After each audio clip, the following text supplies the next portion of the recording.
KBR Prime, podcast for curious mind. Dia lagi disuruh tugas buat ada perang sama KKB ya. Terus tiba-tiba kepikiran ada yang return barang dia kan. Enak multitasking tuh. Dikomplain sama klien gitu-gitu. Hai Sapiens, balik lagi bareng FOMO Sapiens. Yoi, ketemu lagi kita pekan ini. Beda mungkin rasanya hawanya sama minggu lalu ya, Ki. Iya, betul. Kalau minggu ini gimana lo? Pekan ini tuh gue lagi banyak berita atau kabar seputar dunia pendidikan. Lagi banyak. Wah, iya bener sih. Ya kan? Lagi rame. Ada aja gitu. Ya, lagi. Skandal-skandalnya. Ya, ini lagi juga rame nih tentang karya. Karya kan gak terlepas dari hasil dari pendidikan lah ya. Betul. Nah, penulis bernama Nova Siswanto yang mengaku karyanya diplagiat, dijiplak sama gokil sama penulis TikTok juga rame. Dia juga bikin TikTok namanya Mencintai Mantan. Nah, ini tuh ternyata diplagiat oleh Brahmana Family gitu, melalui akun Akurarutala. Ternyata dia ngeluarin novel gitu, udah diterbitin. Tapi ternyata desas-desusnya sih ini ngambil dari karyanya Mbak Nova Siswanto. Karena banyak banget kemiripan. Si Nova Siswanto ini sempat kayak berhusnuzon dulu lah, kalau mungkin ini kebetulan gitu. Tapi too good to be true gitu. Karena dari alur penokohan hingga konfliknya nih, di endingnya si karakternya diamputasi itu tuh kayak plek-tiplek gitu. Gue sering ngeliat sih emang di internet tuh banyak banget kejadian-kejadian plagiat gitu. Lu rame dulu lah, lu punya sesuatu buat jadi konten. Akhirnya karena resource-nya gak ada di kepala kita, bikin ini kayaknya gak semua orang tahu deh gitu. Ternyata ketahuan deh. Kayak kemarin juga ada kejadian namanya Riko Dwi Cahyono. Dia mahasiswa desain gitu, emang kerjanya gambar-gambar gitu. Terus emang rame, udah ratusan ribu followers di TikTok. Ternyata selama ini juga dia nge-upload gambar-gambar orang lain. Iya. Teman-teman jurnalis nih, misalnya kayak plagiarisme tuh adalah big no ya kan? Iya, betul. Lo dipertanyakan banget tuh etika lo kalau misalnya lu sampai memplagiat. Mungkin bukan urusan sama generasi juga ya, gue rasa ya. Karena kayak kemarin yang kasus plagiarisme kan yang di kampus-kampus itu. Yang udah berapa S2, S banyak itu kan. Iya, kalau semua karya akademik yang emang semua prosesnya sangat-sangat menuhankan proses gitu ya, itu aja banyak plagiarisme, apalagi karya fiksi. Aduh. Secara indeks Indonesia masuk negara ketiga paling tidak jujur di akademik. Wah. Gue lupa dari negara Amerika Latin gitu ada yang neliti. Kalau guru besar aja kata besarnya aja bisa di make up gitu. Ya apalagi yang guru kecil ya sih. Kayaknya gue lebih percaya orang-orang guru-guru honorer yang kerja di pelosok abis itu dibayar murah tuh jauh lebih bisa mengajar dibandingkan orang yang guru besar tapi ternyata plagiarismenya. Setuju. Dan itu nanti juga akan kita bahas ya di FOMO Sapiens soal nasib guru-guru honorer. Oke, kita lanjut dengerin FOMO Sapiens dari KBR Prime, jalan pintas yang gak bakal bikin kamu ketinggalan berita atau peristiwa di sekitar kamu. Saya Eki. Dan saya Aika.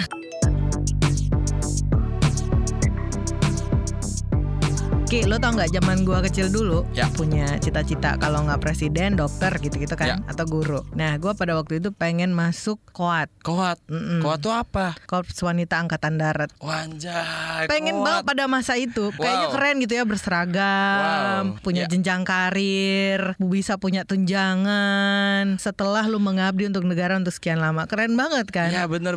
Gue juga sebenarnya orang yang didorong sama bokap gue untuk jadi ABRI. Wow. Kan dulu namanya ABRI kan, bukan TNI kan. Iya bener. Angkatan Bersenjata Republik Indonesia. Iya bener. Tapi kenapa tidak jadi dirimu? Mohon maaf, matanya minus.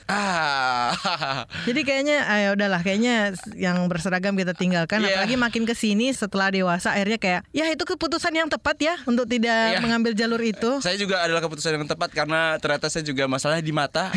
Mata saya buta warna. Disuruh nembak musuh. Itu musuh itu ya, lawan kita adalah warna hijau ya, gue tembak yang warna merah. Tim gue sendiri. Aduh. Tapi ini udah memang jalannya ya, karena yang berseragam hijau-hijau itu juga sedang menantikan revisi undang-undang TNI ini kan.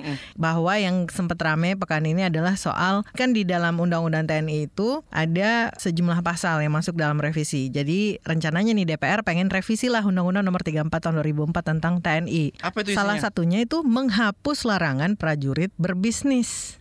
Gitu. Ntar gue agak bingung sebenarnya, lu jadi tentara berperang atau berdagang gitu. Ya sebenarnya kan larangan itu kan dulu udah ada. Udah ada memang mau tertulis dicabut. nih, mau dicabut. Jadi kalau misalnya dicabut ya berarti TNI alias tentara ini boleh berbisnis gitu. Tapi gue tanya dulu deh. Dulu tuh Pak Luhut Binsar Panjaitan tuh dulunya kan tentara ya. Karena berpolitik akhirnya dia bisa berniaga. Nah sekarang lu bisa pegang senjata sekaligus punya kedai-kedai kecil-kecilan. Iya. Wow, serem sekali kalau akhirnya adalah satu orang di sana yang jadi pengusaha kan. Kan sebenarnya konteksnya kenapa tentara itu dilarang, mereka kan dididik untuk jadi killer machine. Jadi senjata pembunuh ya kan. Iya. Ya emang buat melindungi kita gitu sebagai teritori terdepan gitu. Iya. Nah terus habis itu kalau mereka yang udah punya kemampuan sesuper itu dikasih punya kuasa buat pegang duit, atau akhirnya mereka yang tadinya jadi prajurit-prajurit garda terdepan, panglima perang, terus ternyata dia punya kuasa secara uang, apa nggak serem tuh kayak zaman-zaman dulu ya gitu. Kak sepertinya semakin kesini semakin dejavu ya. Iya, itu makanya. Itu tahun 90-an saya masih kecil, kalau sekarang kok agak ngeri juga kalau diulang lagi sekarang itu gitu. Makanya kalau seumpama ternyata semua tempat-tempat soto di Indonesia itu cabang-cabangnya yang masak, gitu, walaupun emang tentara jago ngaduk rendang sih kayaknya ya. Oh iya benar. Lebih pasti ya. lebih tough gitu lebih ya, karena tough gitu. Ya latihan gitu ya. Tapi gue agak bingung sebenarnya kalau ngelihat alasannya, salah satunya karena kesejahteraan nih. Kesejahteraannya kurang nih para TNI kita gitu ya. Tapi kalau gue lihat di APBN 2024 alokasinya itu 139,26 triliun untuk Kementerian Pertahanan. Jadi alokasi anggaran Kemenhan itu terbesar kedua di APBN. Jadi kalau dibilang kesejahteraan sebentar gitu. Tapi mungkin emang pembandingnya bukan ke situ kali Kak. Pembandingnya bukan dari APBN, tapi dari tentara dan aparat yang lainnya. Kan ada beberapa aparat yang dicemburui ya kan. Tempat-tempatnya lebih lahan basah. Jadi kayaknya kita kurang nih secara pemasukan. Bisa nggak kalau kita bisa berbisnis gitu? Atau mungkin terinspirasi dari lembaga yang lain Ki. Karena biasanya kan sudah dimulai dengan gerobak bakso tuh. Iya, dari yang jadi Intel ya kan. Iya kan. Wah ini kayaknya ada peluang bisnis. Tapi kalau seumpama beneran dihidupkan sama tentara ya, niaga juga gitu, kayaknya Papua bakal banyak marketplace Tokopedia ya sih gitu. Cuman ya maksudnya kayak kita nggak tahu jualannya apa ya. Ini masih aman nggak sih untuk dia Bang? Apalagi kan setelah banyak dapat kritik kalau dari pemerintah sampai bilang bahwa ini kan masih dikaji nih gitu kan. Jadi kayak ya belum pastilah. Tapi ya kita bukan berarti bahwa kita langsung nggak memantau juga kan terjadinya proses ini. Jangan tiba-tiba ntar kayak yang lalu-lalu yang udah diem kagak ada yang protes, tiba-tiba udah jadi aja gitu kan. Ya betul, makanya itu juga kayak kemarin juga RUU konservasi tiba-tiba udah jadi aja, ketahan lama, habis itu loh kok nggak berpihak sama hal tertentu yang berkaitan langsung kayak masyarakat adat. Kalau ini kita belum tahu nih ya, wajar dong kita mantengin. Kan kita juga yang bayar pajak. Iya kan, maksudnya kalau militer kan langsung versusnya sipil ya gitu. Nah ya itu kita nih, soalnya kan kita tidak dipersenjatai apa-apa ya dalam hidup, hanya percaya bahwa tentara akan melindungi kita gitu. Tapi gue percaya sih bahwa tentara masih berpihak pada rakyat sih harusnya ya. Harusnya. Cuman gitu. ini ada kritik nih dari pernyataan pengamat militer Koni Rahakundini Bakri ya kan, mengkritisi pernyataan Kepala Staf TNI Angkatan Darat Jenderal Maruli Simanjuntak terkait tentara diperbolehkan untuk bisnis kecil-kecilan. Bisnis kecil-kecilan kan. Tapi kecil-kecilan kan juga multitafsir Ki. Maksudnya kecil-kecilan tuh takarannya apa gitu? Toko kelontong. Iya juga. Atau Amazon juga mulai dari garasi ya. Makanya. Iya. Tergantung apa dulu. Betul. Tapi gue baru tahu juga loh, abang-abangan Papua dipanggilnya kak atau kakak. Kenapa tuh? Karena emasnya udah dikeruk, udah habis. Aduh sorry, lanjut. Tapi yang jelas nih ya, Koalisi Masyarakat Sipil untuk Reformasi Sektor Keamanan itu menentang lah usulan pencabutan larangan berbisnis buat prajurit gitu. Jadi prajurit TNI kalau menurut Koalisi Masyarakat Sipil itu dipersiapkan untuk jadi prajurit yang profesional gitu kan. Jadi dididik, dilatih, dipersiapkan buat perang gitu kan. Anggaran yang dialokasikan aja udah gede banget, itu kan harusnya bisa meningkatkan kapabilitas dan profesionalisme prajurit, bukan buat berbisnis dan berpolitik. Kalau mereka dididik buat berperang, gimana kalau lagi berniaga terus ada yang nawarnya kebangetan gitu ya. Terus kayak, wah, kamu tidak tahu saya siapa? Hah? Gue tahu kalau rakyat kita juga adalah orang yang terbiasa ngerokok sambil naik motor ya. Tapi nggak semua hal-hal yang hubungannya sama krusial gitu di multitaskingin juga gitu. Pemerintahan boleh double job gitu kan. Kan nanti kasihan juga mereka kalau bersiap-siap untuk berperang tapi di satu sisi harus mikirin bisnisnya jalan apa enggak, kan kasihan juga. Kasihan tuh, misal kayak dia lagi disuruh tugas buat ada perang sama KKB ya. Terus tiba-tiba kepikiran ada yang retun barang dia kan. Gak enak multitasking tuh. Dikomplain sama klien gitu-gitu tuh. Oke lah, BTW ini gue ada informasi nih. Jangan lupa nih ya untuk Sapieners untuk ikutan survei audiensi KBR Media biar kita kita bisa makin ikrip nih Sapieners. Jadi bisa kunjungi di kbrprime.id, dapatkan official merchandise dari KBR Media.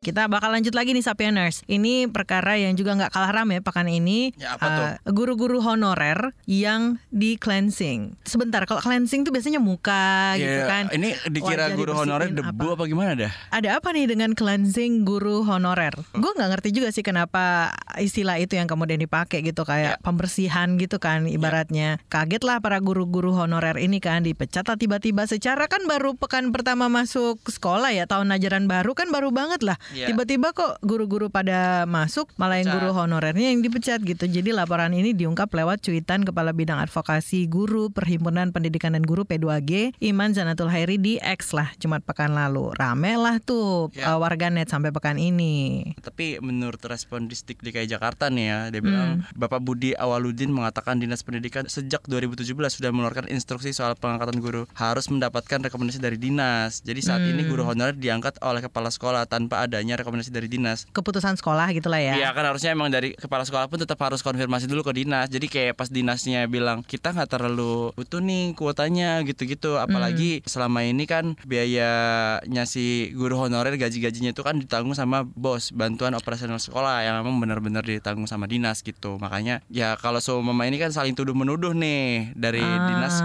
nyalahin dari kepala sekolahnya gitu. Kepala sekolahnya ini instruksi dari ya gitu-gitulah. Tapi kan kenapa kemudian yang jadi korbannya guru gitu? Guru yang secara tiba-tiba nggak ada pemberitahuan, begitu lo masuk tahun ajaran baru ketemu anak-anak baru, semangat baru, lah lu malah kehilangan pekerjaan. Itu yang jadi korban sih kalau menurutku adalah anak-anak didik juga sih. Pada akhirnya ya kan. Ada apa sebenarnya sehingga akhirnya kok jadi harus dikorbankan guru honorer gitu? Apakah ini keputusan yang tepat gitu untuk nge-cleansing mereka gitu? Makanya banyak protes. P2G collab lah sama LBH Jakarta gitu. Mereka bikin posko lah ceritanya untuk membuka aduan bagi para guru, pengen lihat seperti apa gitu ya. Lagi ngumpulin nih. Oh iya, maksudnya udah ada inisiatif dari People Power lah gitu, dari LBH dan teman-teman ini P2G ya, untuk bersinergi gitu. Nah, kita pengen tahu update-nya lebih jauh bareng Kepala Bidang Advokasi Guru Perhimpunan Pendidikan dan Guru P2G, Iman Zanatul Hairi. Halo. P2G collab dengan LBH buka posko aduan soal perkara guru honorer nih. Gimana update-nya nih sejauh ini? Untuk pembukaan posko ini kan kita ingin memperluas ya, supaya orang-orang di berbagai daerah punya wadah gitu untuk menceritakan, terutama guru-guru honorer, keluh kesah masalah mereka ketika dipecat, tidak tahu mau lapor kemana gitu. Sejauh ini memang sudah dari Jawa Barat sudah mengisi juga, seperti Tasikmalaya, Banjar, Bandung. Sebetulnya itu juga tergabung dengan pelaporan yang sebelumnya ya. Jadi ini hanya ditambahkan lagi gitu. Lalu juga di Lampung, lalu juga di Aceh, ini baru masuk satu laporan. Di Langkat ini emang ada kasus guru-guru honorer ikut seleksi P3K, tapi secara singkat itu mereka tuh kayak dicurangi gitu loh. Kayak memainkan skor seleksinya gitu. Itu di Langkat. Jadi Sumatera Utara, titik poinnya, titik sentral di Jakarta sih. Karena Jakarta yang paling kasar sih kalau saya boleh jujur ya. Kasarnya gimana nih? Misalkan kami penerima laporan ya 3 bulan yang lalu sebetulnya di wilayah Garut. Wah, Garut kan guru-gurunya tuh melapor. Ini ada sebuah pola di mana guru-guru honorer ini jamnya dikurangi. Jadi ini kayak perlahan-lahan gitu ya, sembunyi-sembunyi gitu kan. Dari guru matematik yang 35 jam jadi 15, jadi 10, jadi 0. Terus bagaimana Pak? Ya kepala sekolahnya kasihan, saya dikasih jam agama katanya. Bayangkan, ada lagi guru P3K agamanya. Ketika jamnya 0, ini guru honorer tuh kehilangan nyawa. Ini dia ngapain ke sekolah nggak punya jam gitu ya. Ya sudah, coba kita survei. Disurvei selama kurang lebih mungkin 1 bulan. Lalu muncullah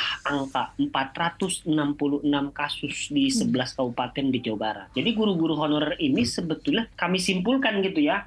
Kalau begini caranya berarti sebetulnya sedang di PHK massal tapi sembunyi-sembunyi gitu dengan sistem yang tersembunyi. Terakhir, gejolak terakhir adalah di bulan Juli ini tanggal 5 ada anggota kami P2G pengajar guru Saya dapat WA ini dari kepala sekolah, saya baca WA-nya kasar amat cleansingnya, saya bilang coba dicari peraturannya. Saya sampai hari ini belum menemukan tuh rekomendasi BPK itu apa. Dan ini juga agak loncat kan, suratnya surat kaleng, nggak ada nomornya. Suratnya itu berarti kan cuma broadcast WA ya, surat broadcastnya tertanda Sudin Jakarta, itu artinya dia di bawah dinas pendidikan lah kira-kira gitu. Dari BPK ke dinas pendidikan ke guru honorer, ke kepala sekolah dulu. Kepala sekolah ngasih tahu ke gurunya, kok BPK jadi ngurusin karir nasib guru honorer, bahkan bisa sampai memecat gitu kan, kira-kira kan begitu kan logikanya. Ini masih kami dalami karena dinas belum berbicara secara terbuka. Teman-teman pengacara LBH saya bilang, dalam sejarah tata kelola manajemen ASN kita ataupun internasional lah katakan, emang layak ya mengucapkan kata cleansing? Saya bilang, saya guru sejarah, cleansing itu dalam sejarah itu untuk hal-hal yang kejam ya. Cleansing itu ya Bosnia cleansing, ethnic cleansing, genosida, saya bilang. Itu nggak pernah dipakai ke manusia. Jadi kalau dipakai ke manusia untuk sesuatu yang sangat jahat sekali. Dikonfirmasi oleh teman-teman LBH, sama dihukum juga itu untuk peristilahan biasanya kalau diartikan sebagai pembersihan, itu untuk kejahatan HAM berat. Tapi memang sih ya, HAM berat banget saya bilang. Karena guru ini dipecat dan diberitahu dan dia harus mengisi formulir di hari yang sama. Jadi emang nggak dianggap manusia. Kalau manusia itu kan butuh persiapan ya, semua orang punya masalah psikologi masing-masing, masalah ekonomi dipersiapkan dulu. Kita nggak bisa cuma diam aja nih. Ini sudah merendahkan harkat martabat para guru honorer, di mana para guru honorer juga mengajar anak-anak yang mungkin sekarang sudah jadi pejabat semua. Kalau guru honorer itu di cleansing karena dia ilegal, berarti kan sampai semua pejabat di Indonesia itu ilegal semua, hasil ijazah guru honorer yang ilegal. Padahal kan salah satu pondasi pentingnya bangsa ini ya dari dunia pendidikan ya, lewat bapak-bapak, ibu-ibu guru ini. Sebenarnya apa aja sih ini problem para pengajar khususnya honorer yang urgent banget dibenahi oleh pemerintah ini demi pemenuhan hak para guru honorer ini, Mas? Pemerintah tidak mau jujur, sebetulnya kalau mau ngegaji guru itu merasa berat gitu. Karena ada titik di mana pemerintah bisa menyelesaikan masalah ini secara mungkin ekstrim, tetapi ini bisa menyelesaikan dalam jangkauan yang jauh lebih luas dengan menerbitkan peraturan pemerintah tentang upah minimum guru. Udah kita kayak buruh gitu, punya minimum gitu ya. Untuk minimum saja ini tidak berani gitu kan. Karena pemerintah ini juga tidak mau mengakui bahwa kenyataan kebutuhan tenaga guru di sekolah dengan yang selama ini dihitung oleh Panselnas seleksi P3K, ini guru negeri ya, belum swasta ya. Nanti kalau swasta urusannya lebih panjang lagi. Jadi ini untuk sekolah yang memiliki mandat yang memang didirikan oleh negara untuk mencerdaskan anak bangsa dengan biaya anggaran negara. Kan agak bingung, negara mempekerjakan orang tetapi nggak sanggup bayar dengan alasan dia adalah honorer, seleksinya tidak benar dan lain sebagainya. Kenapa sih ini masalah yang terjadi? Karena seleksi ASN yang dilakukan pemerintah selalu kurang dari kenyataan di lapangan. Jadi kami kira pemerintah baik pusat maupun daerah harus lebih profesional. Saya contohkan, guru kebutuhan di sekolah dihitung di sekolah tentu saja. Sekolah kan melapor ke dinas, dinas melapor ke pusat, di pusat diolah menjadi kebutuhan, keluarlah angka. Setelah keluar angka dibalikkan lagi ke Pemda karena kita punya, mohon maaf, ada undang-undang otonomi pemerintah daerah kan ya gitu kan. Nggak ada guru itu PNS Kemdikbud tuh, nggak ada, adanya PNS daerah gitu. Itu idealnya begitu, diberikan ke Pemda, nanti Pemda merekrut, lalu terpenuhilah guru-guru di sekolah dan tidak akan ada guru honorer kalau benar-benar terpenuhi. Kenapa ada guru honorer? Hari ketika dibuka sekolah, gurunya kurang ternyata. Bagaimana bisa begitu? Ada banyak masalah. Dari sekolah ke kepala dinas, misalkan ke dinas,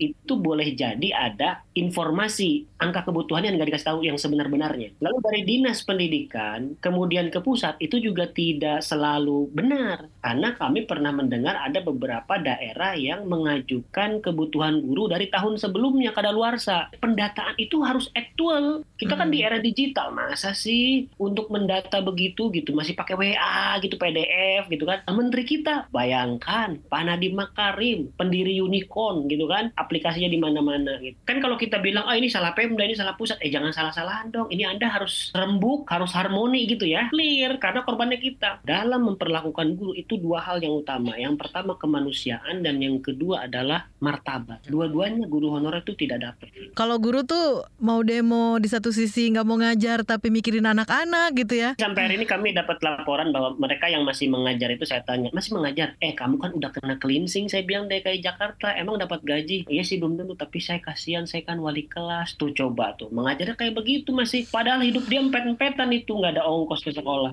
Tapi kenapa ya masa memutuskan kontrak guru honor ini jadi solusi terbaik gitu Mas? Kayak ya Nggak ada solusi lain gitu ya maksudnya. Emang nggak ada pilihan lain gitu ya dari pemerintah ini? Pilihan lain ada, pilihan itu selalu ada. Banten lah, saya kebetulan orang Banten ya, biasanya Banten beritanya negatif-negatif. Alhamdulillah kali ini lumayan positif ya. Dalam rekrutmen guru itu dia malah dilebihkan. Ada honorernya, kuota untuk P1-nya yang sudah lulus tapi menunggu, itu kuotanya dipenuhi semua. Damai, saya bilang tumben ini Banten sih gitu.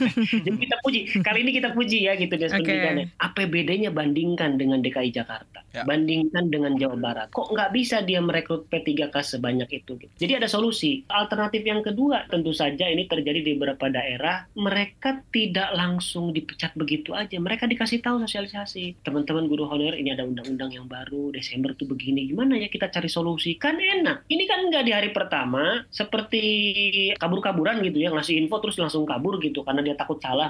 Udah carut marut nih, kita udah rugi gitu kan. Digajinya nggak langsung loh, Mbak, honorer itu dirapel per 3 bulan. Bahkan kemarin ada yang per 6 bulan. Jadi lebaran kemarin dia bilang lewat nggak digaji. Alhamdulillah langsung dirapel, langsung dapat berapa puluh juta gitu kan. Ya itu bayar hutang, kata dia, selesai, nol lagi gitu. Jadi keinget nih Mas, kan tahun 2023 itu kan Mendikbud sempat menyebut bahwa solusi guru honorer ini diselesaikan dengan perekrutan P3K itu, pegawai pemerintah dengan perjanjian kerja nanti di tahun ini 2024. Nah sebenarnya apa benar ini jadi solusi atau sebenarnya malah jadi bagian dari masalah juga? Menjadi bagian dari masalah. Pertama kita husnuzon dulu ya, berpikiran baik. Oh P3K ini ingin menyelesaikan honorer, karena janjinya dari awal adalah menyelesaikan guru-guru honorer. Untuk guru ya, bukan untuk ASN yang lain. Oke, maka keluarlah angka 1 juta itu sesuai perhitungan. Cuman kemudian dalam praktiknya banyak kendala. Direkrut ada yang gagal, ada yang harusnya berhak malah nggak ikut terekrut lah. Ada yang mungkin soal pendataannya dia belum memiliki nomor tertentu yang kita sebut sebagai NPTK, nomornya guru lah kira-kira gitu kan. Tetapi kemudian dari tiap seleksi kami melihat selalu ada masalah. Guru honorer tahu sendiri karena posisinya lemah, dia disuruh apa aja dia mau gitu kan, ngerjain pekerjaan-pekerjaan di sekolah karena gajinya tidak cukup dan lain sebagainya. Kalau itu dicabut selesai. Bagaimana seharusnya? Ya dimuliakan, diberikan sesuai, nggak usah pakai standar tinggi, standar buruh saja karena kita sama-sama pekerja kok gitu. Standar yang layak hidup di Kabupaten A berapa sih? Samain aja gitu. Kalau pemerintah punya komitmen.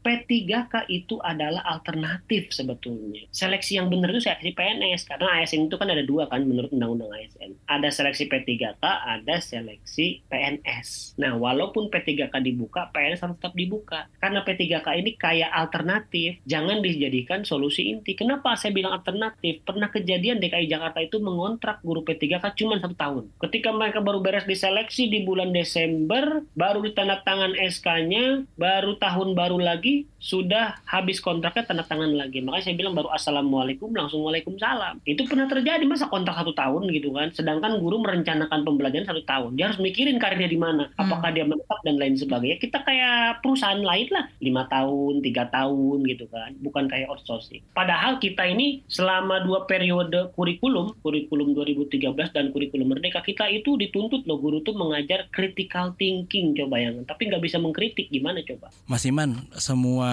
aduan yang kita dapetin kira-kira akan ditindaklanjut seperti apa lagi nih ke depannya? Secara ekonomi harus mulai dari awal lagi cari pekerjaan. Itu kerugian yang sedikit menurut saya. Kerugian kita paling banyak adalah kualitas belajar kita. Jadi kita akan bersurat juga kepada PJ Gubernur DKI Jakarta ya kadainya. Kalau itu memang tidak berhasil mengembalikan guru-guru ini ke sekolah, kita akan mengambil jalan, oh ini bukan isu Jakarta, ini isu nasional. Saya masih ingat Presiden Jokowi itu selalu mengatakan tentang kualitas belajar, tentang keberadaan guru, beban guru dalam pidato-pidatonya. Pak Jokowi harus tahu ini.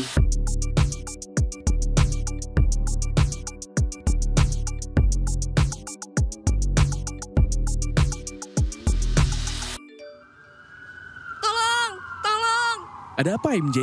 Spider-Man tolong tangkepin orang ini. Loh, kenapa? Aku habis kena tipu investasi bodong nih. Sekarang aku bangkrut. Kosanku bakal nunggak 3 bulan. Oh alah, pasti belum dengerin Uang Bicara ya? Uang Bicara? Apa itu? Podcast ekonomi dan literasi finansial dari KBR Prime. Narasumbernya kredibel dan topiknya cocok banget buat anak muda kayak kita. Ada juga nih, topik biar gak ketipu investasi bodong. Oh iya, aku dengerin deh. Tapi kamu mau kan nangkep penjahatnya? Siap, apa sih yang gak buat kamu? Uang Bicara, menavigasi kamu supaya tetap cuan dari KBR Prime.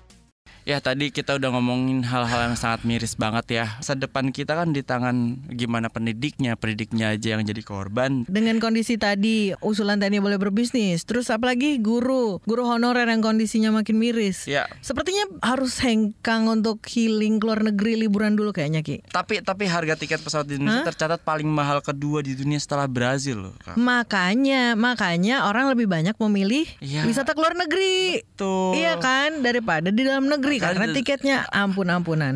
Gini nih, kita ke Singapura ya 400-500 ribu masih dapat. Gue kalau pulang kampung ke Papua nih ya, ke rumah gak kampung sih, rumah nyokap gue lah ya. Tiket ke Papua itu 3 jutaan, 4 jutaan, 5 jutaan. Itu sekali PP apa sekali berangkat kan?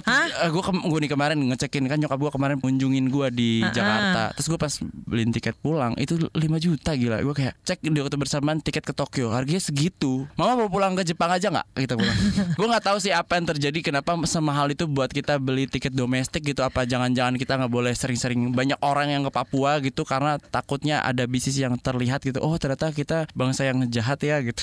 Sepakat nih sejumlah pengamat soal harga tiket pesawat domestik itu lebih mahal memang daripada tiket pesawat ke luar negeri atau internasional. Nah kalau membedah dari model bisnis penerbangan, harga tiket pesawat itu kan terdiri dari 2 komponen nih Sapieners, kata pengamat penerbangan nih ya, Ruth Hana Simatupang dan Alvin Lee. Jadi pertama, beban biaya yang ditanggung sama pihak maskapai mulai dari sewa pesawat, kayak pemeliharaan, kayak asuransi, rekrut kru, pelatihan pilot, lain-lain. Terus yang kedua ada pungutan-pungutan nih yang disisipin sama pemerintah, kayak misalnya pajak pertambahan nilai PPN 11%. Terus ada iuran wajib asuransi jasara harja. Belum lagi retribusi bandara, termasuk juga biaya dalam tanda kutip titipan dalam harga aftur seperti throughput fee atau pungutan tiap distribusi aftur oleh pengelola bandara. Belum lagi kalau di pangkalan udara militer kayak Halim misalnya atau Juanda, itu ada biaya ganda gitu dari otoritas bandara dan lanutnya gitu. Iya. Ini juga dari langsung opung Luhut kita nih,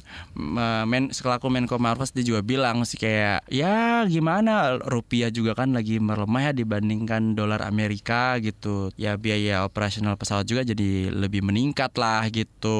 Apalagi ini kan permasalahan kita nih berdasarkan data International Air Transportation Association IATA, sebanyak 4,7 miliar penumpang diproyeksikan bakal muncul sepanjang 2024 alias 200 juta penumpang lebih banyak daripada 2019. Jadi kayaknya bisa nih jadi untung yang lebih besar gitu. Gue nggak tahu sih maksudnya di apa ya. Maksudnya kayak 90% dari mereka tuh kan kayak harusnya udah pulih gitu ya dibandingkan situasi sebelumnya nih pas pandemi gitu kan bandara. Tapi harga itu kayak kok kayak semahal pandemi ya. Nah, yang kalau tadi lu bilang kan ada klaim tuh dari Opung Luhut gitu kan bahwa wah memang karena ini mahal, apa dolar lah mahal segala macam. Tapi kalau menurut pengamat penerbangan Gary Sujatman, dia membantah tuh klaim Opung Luhut itu yang menyebut harga tiket pesawat di Indonesia termahal kedua di dunia setelah Brazil. Jadi dia bilang bahwa fakta tuh sebaliknya. Dilihat dari harganya tuh memang mahal domestik gitu ya dibanding penerbangan internasional. Tapi kalau Gary ini mengamati sebenarnya harga tiket pesawat Indonesia yang lebih murah ketimbang negara lain. Jadi ya mahal tapi nggak yang sampai lebay termahal di dunia gitu. Jadi dia ngebandingin tuh misalnya harga tiket pesawat domestik di Indonesia dengan harga tiket domestik di sejumlah negara lain kayak Brazil, kayak Amerika, Italia, Argentina. Itu jauh lebih murah sebenarnya. Ya kasihan gak sih, mau gimana pun di bus menteri pariwisatanya mau bikin apapun kalau sama kita aksesnya aja bikin males, ya mending kita keluar negeri ya Wak ya. Iya. Ngomong-ngomong tadi soal itu, upayanya udah dilakukan tapi rasa-rasanya nih ya kan Menparekraf pengennya tuh wisatanya lokal aja lah, sampai dibikin gerakan bangga berwisata di Indonesia gitu kan. Iya. Cuman kan ya kalau misalnya kemudian gerakan nasional bangga berwisata di Indonesia tapi bertolak belakang gitu ya dengan harga tiket pesawat domestiknya, siapa yang kemudian memilih untuk berwisata gitu? Ya mungkin emang itu makanya bangga karena ngeluarin duitnya lebih, ngasih lebih kan buat dalam negeri gitu, karena kita butuh devisa yang lebih. Tapi dari kita gitu, kayaknya nggak gitu deh maksudnya.